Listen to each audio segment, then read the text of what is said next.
Bonjour à tous et bienvenue dans CJ Dardasha, le podcast où nous explorons les parcours de vie inspirants de personnes extraordinaires. اليوم معنا M. Khalid Brli, le directeur général de la société SOMAS. سي خالد مرحبا. Merci, مرحبا بكم, vous êtes chez vous. الله يكبر بك. سي خالد تقدر تقدم لنا راسك comme tu le veux. Alors en fait, je vais corriger ce que tu as dit tout à l'heure. Khalid Brli, directeur général de SOMAS. Moi je suis avant tout un JT aujourd'hui. Et je suis, la vérité, extrêmement heureux d'accueillir des nouveaux JD. À l'époque, on les appelait les JDID. Voilà, les JDID. Voilà, c'était le jeu.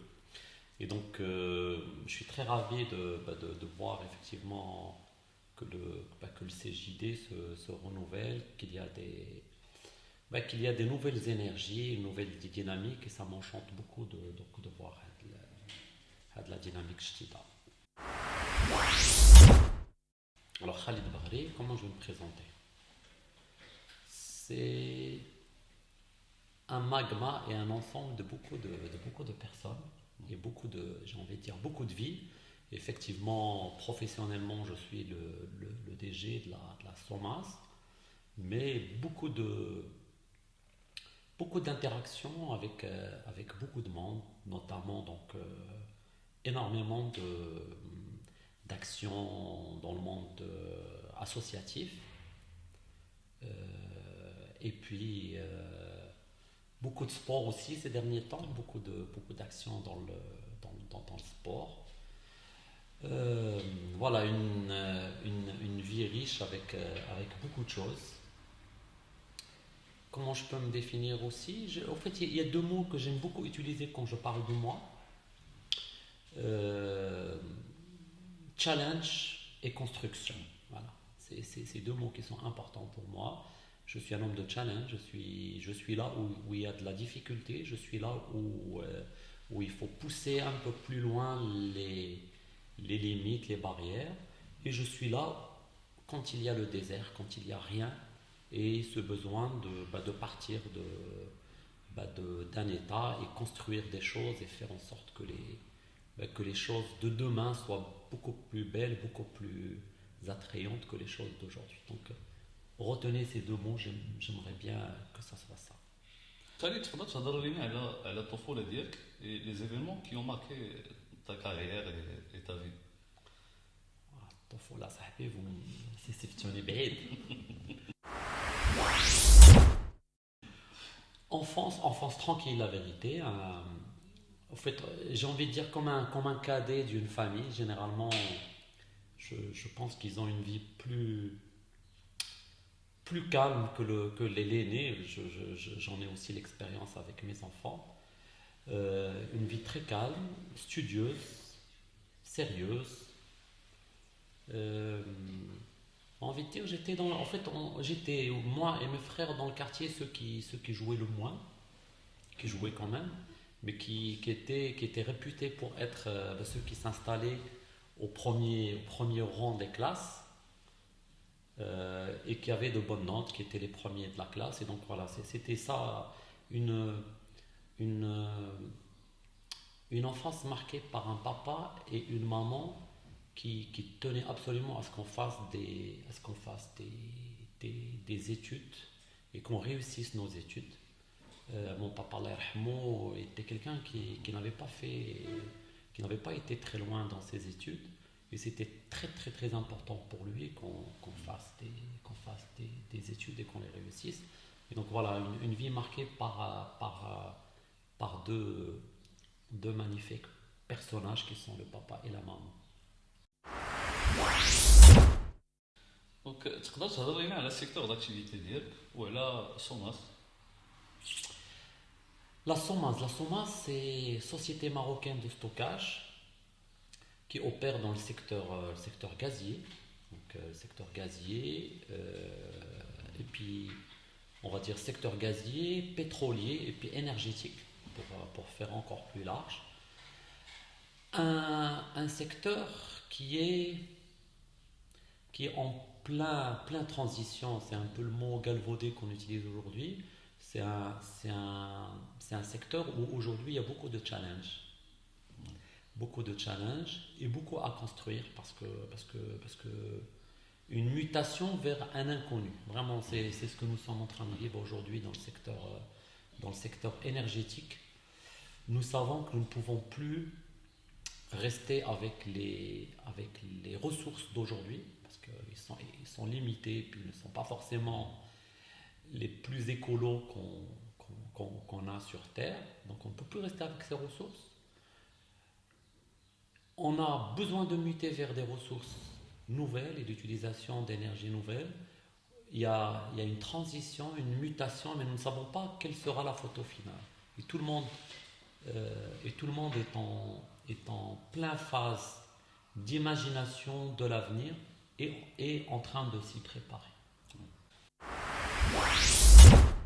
دونك كيفاش كتادابطاو مع هاد لا ميوتاسيون اللي واقعه في لو مارشي في هاد لي ديرنيير زاني C'est une question très très. En fait, كيفاش en fait on fait tout. En fait, c'est un marché comme je vous disais tout à l'heure au début. On est sur un secteur qui est en train de bouger et nous développons et nous déployons beaucoup d'énergie pour rester en veille sur ce qui se passe et ne pas être dépassé par les événements, par toutes les choses qui arrivent, que ce soit au niveau national ou international. Et on a ce besoin constant de rester en veille et d'imaginer les solutions sur les choses qui vont venir.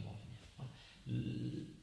Être en veille, rester en connexion avec le réseau mondial de l'énergie, assister à tous les congrès, écouter tout ce qui se dit, tout ce qui s'écrit sur le secteur, voir aussi ce que font les confrères par ailleurs dans le monde, parce que c'est forcément des choses on est sur vraiment quelque chose de très mondial pour le coup là, et donc nous adapter, nous préparer pour pouvoir absorber ces mutations et ces évolutions. Parlons du secteur d'activité ديالك كاع المسارات كيخبيو لينا تحديات دونك تقدر تهضر لينا على شي صعوبات واجهتيها في الكارير ديالك وكيفاش امباكتاو لا بريز دو ديسيزيون ديالك الصعوبات en fait bien sûr شوف tous les jours كاين صعوبات اللي كنلقاو في المسار تاعنا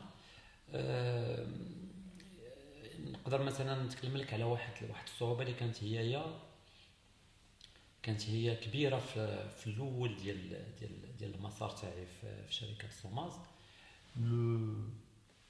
Je démarre mon job de DG le mois de juillet 2002. Allah, à peine je démarre. Et j'avais même pas encore pris poste. J'étais pas dans ce bureau, j'étais dans un bureau annexe. C'était le DG qui devait quitter, qui était encore dans ce bureau, donc au mois de juillet. Et au mois de septembre, des inondations énormes qui ont quasiment ravagé le site. C'est-à-dire que aujourd'hui, si vous étiez Maya vers le 10 septembre 2002, vos pieds seraient mouillés là par le déversement d'eau de la rivière Oued El Maleh et donc c'était vraiment une catastrophe très importante. J'arrivais dans un monde que je ne connaissais pas, je venais de l'industrie automobile et je commençais à découvrir ce que nous étions. Et j'arrivais à un moment où le DG il partait et en même temps quasiment toutes nos installations qui étaient affectées, mais affectées de manière très très lourde. Et franchement, avec du recul et aujourd'hui, je me dis que c'était l'un des plus beaux cadeaux que j'ai eu dans ma vie professionnelle. Parce que effectivement, sur le coup, on a l'impression que le ciel nous est tombé sur la tête. Walakin, en fait, la force est née à ce moment-là. En fait, une force interne pour moi, mais aussi une force qui a fait que l'ensemble de l'équipe, de la famille Somaz, a dégagé un collectif très important. Parce que le lendemain de ces inondations, on s'est retrouvé là, avec plein de boue partout. Et on a eu un moment de discussion très franc, de dire que c'était pas facile, que c'était très difficile, mais que si nous travaillions ensemble et que si chacun il faisait une partie du job, on allait y arriver. Et franchement, sur la première année, on a été beaucoup marqué par ça. Mais franchement, il y a une force qui est née de cette fracture qui a eu lieu. Voilà. Ça, c'était pour moi un moment très important. Il y en a d'autres. Il y en a d'autres, par exemple, effectivement, quand je suis arrivé, il y avait un très gros challenge. Nous sommes sur une technologie très rare et très pointue. On est le seul site de stockage de gaz avec la technique que nous utilisons au Maroc, en Afrique. Ah ouais. Et donc, les ressources humaines ne sont pas facilement trouvables sur le marché. Et je suis arrivé aussi à un moment où tous les experts métiers au sein de l'entreprise étaient en train de partir à la retraite. Donc il y avait un gros travail pour aller capter le savoir, pour aller former des jeunes, les accompagner pour que l'expertise de demeure et qu'elle continue à se développer. Voilà, en fait, les moments, je considère que les moments de fragilité d'un dirigeant en entreprise sont vraiment ces moments-là où on va puiser de la force et de l'énergie pour construire son avenir. دونك هادو من بين اللحظات اللي انت فخور بهم. عرفتي انا نعاود لك اصاحبي هذاك الفتره حتى انا ما كنساهاش كومون سي روتروفي لتحت كل واحد هز كراطه parce qu'on était dans un état où on n'était plus la grande entreprise technologique où dans les bureaux il y avait des arbres qui trônaient au-dessus et donc franchement et on discute, il n'y avait plus de bureau, on redémarrait quelque chose. Ça, c'était un moment, effectivement, vraiment. دونك سي خالد هضرتي لينا على الصعوبات اللي تحديتي، واش تقدر تهضر لينا على النجاحات اللي حققتي؟ يعني يمكن زعما si on veut parler de chiffres et qu'on veut se dire effectivement quelles seraient les choses dont je suis le plus fier في هاد les années passées au sein de la SOMAS, après j'ai envie de dire les difficultés, et aujourd'hui effectivement l'entreprise quasiment elle a multiplié par 10 c'est son chiffre d'affaires. Elle a aussi après les premières années où le challenge a été de reprendre en main l'entreprise, de reprendre en main la partie capital humain et compétences, et la construction de nouvelles capacités de stockage. Et donc on a quasiment doublé nos capacités de stockage et multiplié par 10 quasiment l'ensemble de nos chiffres, que ce soit les volumes passés par la SOMAS, que ce soit le chiffre d'affaires, que ce soit les résultats. Et peut-être aussi une autre satisfaction ou je dirais une fierté. On a donc développé des premières capacités et actuellement on est en train de développer des nouvelles installations et il y a eu deux phases. La première phase qui s'est déroulée avant 2014 où on a eu besoin de beaucoup d'ingénierie internationaux pour pouvoir nous accompagner dans la réalisation de projet. Depuis, ce que nous avons gagné énormément, c'est que quasiment l'ensemble de l'ingénierie s'est faite au Maroc par les équipes SOMAS. On a tellement gagné en compétences que les derniers projets sur lesquels aujourd'hui on travaille quasiment exclusivement et en grande partie grâce aux ingénieurs marocains de la SOMAS. Voilà. Un grand transfert technologique et de savoir sur la technique de stockage souterrain. دونك قلتي لي انتم بوحدكم اللي كديروا هادشي في المغرب، دونك واش بالنسبه لك سي ان افونتاج ولا سي اون بريسيون؟ وبصراحه ورا بجوج عندك الحق لانه ماشي ساهل. كان ايفيكتيفمون حنايا ملي تنقول كنديروا حنايا بوحديتنا هادشي، حنا لا تكنيك دو ستوكاج اللي كنستعملوا un stockage en cavité souterrain, c'est une technique qui est, on va dire, très très rare dans le monde. On fait partie d'un club très fermée des entreprises qui utilisent ça. Et effectivement, en fait, c'est une force qui nous permet d'avoir de l'avance sur la concurrence. ولكن l'avance n'est pas un acquis à vie. Il a quand la conscience que l'avance doit être maintenue, entretenue et même développée encore davantage. Ça peut être clairement un frein, on est conscient qu'effectivement être dans quelque chose de rare, mais aussi en fait être dans quelque chose de rare impose l'esprit de l'excellence. Et donc on continue à mériter la place بالعربية. Il y a une expression que j'adore, تشريف وتكليف. C'est pas que تشريف, c'est surtout تكليف. Quand on est premier, il faut continuer à le mériter. C'est pas quelque chose, c'est pas un cadeau à vie.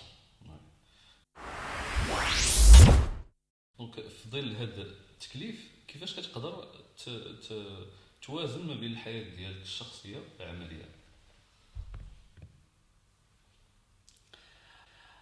En fait في الحقيقة أهم حاجة et c'est aussi tout à l'heure كنتي كتسولني على شنو هما les choses qui font ta fierté. Il y a quelque chose que je pense qu'on a réussi à faire au sein de la SOMA, c'est développer des compétences en interne. Et aujourd'hui, alhamdoulilah, il y a énormément de choses, énormément de sujets et énormément de décisions qui se prennent sans me demander mon avis. Il y a beaucoup de délégations au sein des équipes parce qu'ils sont montés en compétences, en expertise, mais aussi pas qu'en compétences techniques, en capacité managérielle, en capacité de prendre des décisions, ce qui fait qu'aujourd'hui, j'arrive effectivement à équilibrer ma vie personnelle, associative et professionnelle. Et c'est grâce aux équipes de la SOMAS qui, effectivement, je disais, il y a une dizaine d'années, ils étaient en back-office, on écoute des ingénieurs internationaux. Aujourd'hui, c'est eux qui sont en front et c'est eux qui prennent des décisions, c'est eux qui agissent. Bien sûr, il y a un certain nombre de choses qui sont contrôlées et sur lesquelles ils sont accompagnés, mais le plus gros aujourd'hui est fait par nos propres ingénieurs. Et l'équilibre vient par de la délégation, et la délégation ne peut se faire sans accompagnement de compétences, aider les autres à grandir. On est au CJD, on aime bien le mot et le verbe grandir. Et donc, si on ne fait pas grandir ces équipes, on ne pourra jamais accéder au sésame de l'équilibre vie personnelle, professionnelle. دونك بما اننا هضرنا على لو سي جي دي بالنسبه لك اشنو هو واشنو عطاك؟ CJD, clairement, on le dit souvent binatna, et je pense que c'est pas galvaudé, que c'est pas que hecta, c'est une école, franchement. C'est une école. C'est une école qui a transformé mon approche du management, de la direction, de la gestion de l'entreprise. Et vraiment, c'est quelque chose de magnifique. Et j'espère vraiment que tous les dirigeants au Maroc puissent accéder à l'ensemble des outils, au-delà des outils, à l'état d'esprit du CJD. دونك عاود لينا على لحظات زوينه عشتيهم في السي جي دي. Une autre rencontre, comme tout ce que j'ai vécu. C'est vraiment le CJD pour moi, et toujours, a été et encore aujourd'hui une grande famille. Qu'est-ce que les congrès que j'ai vécu, les déplacements, on a été rencontrer des JD en France sur des événements, et la magie, c'est que des personnes qu'on n'a jamais vues, on n'a jamais rencontrées, avec qui on n'a jamais parlé, et du jour au lendemain on se retrouve et on a l'impression qu'on les connaît depuis très longtemps, qu'on parle le même langage, que le même mindset. C'est vraiment des choses magiques. Bien entendu, tous les JD, je leur dis, pour davantage découvrir ce qu'est le CJD, Il ne faut pas s'arrêter uniquement à sa section, il ne faut pas s'arrêter uniquement à ce qui se passe au niveau national. Il faut prendre les devants et aller rencontrer, voir ce qui se passe aussi dans les autres avec les autres JD au niveau international. C'est très important. Éducation entreprise, je me rappelle du forum des métiers. Le forum des métiers était quelque chose de magique. On rencontrait des lycéens, on leur parlait de notre parcours, avec l'envie de les inspirer. Ça, c'était des moments magiques. Quand on allait aussi rencontrer des étudiants, notamment dans les écoles supérieures, que ce soit les ENCG, que ce soit dans les universités ou les écoles d'ingénieurs, et on échangeait, on discutait. C'était en fait des moments de générosité. On pourrait croire que c'est que de la générosité gratuite. C'était des moments déjà de générosité et d'apprentissage. C'est-à-dire qu'on recevait autant, si ce n'est plus que ce qu'on donnait à nos jeunes étudiants ou la porteurs de projets, parce qu'il y a toujours un échange dans les deux sens et on reçoit beaucoup de claques dans les échanges, beaucoup de remarques, beaucoup de questions qui imposent de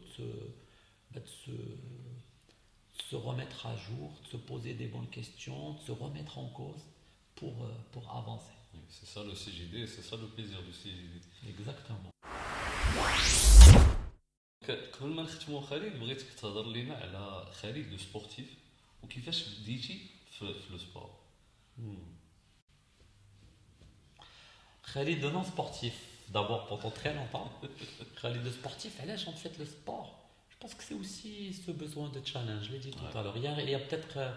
Et quand je fais le sport, j'aime beaucoup maintenant, la vérité, faire de la course à pied. Mais quand on entend parler de course à pied, on a le sentiment que ça ne peut être que de la course à pied en individuel, qu'on court, qu'on écoute son corps. Et en fait, non, pour moi, je cours parce que j'aime courir avec d'autres gens. J'aime être à la rencontre. Effectivement, tout à l'heure, j'ai parlé de challenge et de construction. Je pense qu'il y a un mot que j'aimerais rajouter, c'est avec les autres. Je me nourris du groupe, je me nourris de l'interaction avec les autres. Et la course à pied, effectivement, c'était aussi un défi. Tu as un peu de temps. Sur une invitation de mon frère, je décide de participer à une course. Vraiment pour être avec mon frère. Et je m'entraîne pendant un mois, alors que j'avais jamais couru avant. Et je démarre cette course. D'ailleurs, je me rappelle que pendant cette course, j'avais rencontré déjà des JD, c'est des grands sportifs. Et je cours et je n'arrive pas à terminer la course. J'alternais de la marche et de la course à pied. Et il y avait des gens qui me dépassaient, qui me demandaient de passer à côté pour qu'ils courent. Ça m'a profondément blessé. Et de cette blessure est née l'envie de refaire cette course et de la réussir. Et c'était une course de 15 km. Et en l'espace de même pas 6 mois, j'avais couru 21 km. Et un an après, j'ai couru 42 km. Alors qu'à la base, pas du tout quelqu'un de sportif. Voilà. Et donc, effectivement, il y a ce côté dépassement de soi. Il y a ce côté... On avait fait d'ailleurs une très belle formation avec un JD français sur la nécessité pour le dirigeant de prendre soin de soi et de sa santé. Et vraiment, je me rends compte à quel point ça me fait du bien, professionnellement, de faire du sport. Parce qu'on aborde avec beaucoup de sérénité, beaucoup de calme, aussi beaucoup de force les sujets professionnels. دونك شنو تقدر تقول للناس اللي كيسمعونا ولا كيشوفونا اللي بغاو يتبعوا كارير بحال ديالك؟ بسم الله. Qu'est-ce que je peux leur dire effectivement? Je leur dis effectivement, en fait c'est important quand on est dans le management, dans la direction, de s'entourer. Ça c'est vraiment un conseil, parce que pour moi, l'être humain est profondément pas fait pour être seul. Et donc, se connecter, échanger, avoir l'humilité de parler de ses faiblesses aux autres, avoir l'humilité de parler de ses difficultés aux autres. Et donc parler, écouter, mais de toutes les manières, sachez qu'on peut écouter, et qu'à un moment ou à un autre, on se retrouve à être soi-même devant ses propres problématiques, et donc ce besoin de prendre les bonnes décisions et avancer. Et donc il y a bien entendu à un moment ou à un autre une solitude dans la prise de décision, à un moment ou à un autre. Mais pour mieux vivre ces moments de solitude, il y a besoin de se charger par de la connexion aux autres, par de l'échange, par de l'écoute. Et bien entendu, qui dit de l'écoute, aussi être dans la générosité. On ne peut pas être constamment que dans l'écoute. Il faut être l'effet miroir qu'on adore beaucoup, CJD, se parler et s'écouter. Donc, je te remercie, Monsieur Khalid. شكرا بزاف حيت أنا je te remercie. شاركتي معنا في سيدي دردشه. Merci